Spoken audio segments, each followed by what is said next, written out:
kushe. Ngabese zakalanga ngeshe tamakho. Akubonakala makaziwambona nje ngeshe tamakho. Makazima mtshilibe ngeshe tamakho.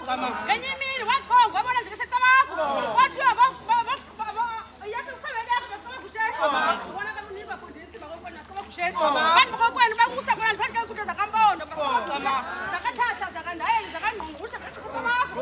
Wafika ngeshe tamakho ungayaziyo umntana ngisho tamakho abazali baqala bona nje bakunikeza wasokhushela bakunike bona nje phambi kwenkundla zakokwenu wasokhushela baqala bakwenza tamakho ngenye imini wasokhushela banyuka ngoba kaloku yena ngumshonoko basokhushela eyiqoqa phambi kwegazi lakho basokhushela abathambi kokwena isitha uphelele ngaphayana masokhushela ubona kolunyuka ngesizathu masokhushela uyafukamela inkundla zakokwenu masokhushela inkundla zahlukileyo makazombi tamakho ubona kalunikwa iintsimu zakokwenu masokhushela uthetho bathusi kuthuba basokhushela ngumampondo masokhushela ngokuthi kathemba kandiza masokhushela awukazikwi nompondo nothatha masokhushela khale sifuna ukunyusa bona nje masokhushela uyofukamela masokhushela ubona ukuthi ibhoko yakho yokuqala masokhushela kuthiwa ibhoko yomzima kufa masokhushela nyuka makazwami ngisho tamakho babona bakunyusela ngezinye ibhoko ezilandelayo masokhushela wayenza bona nje lento kuthiwa bona nje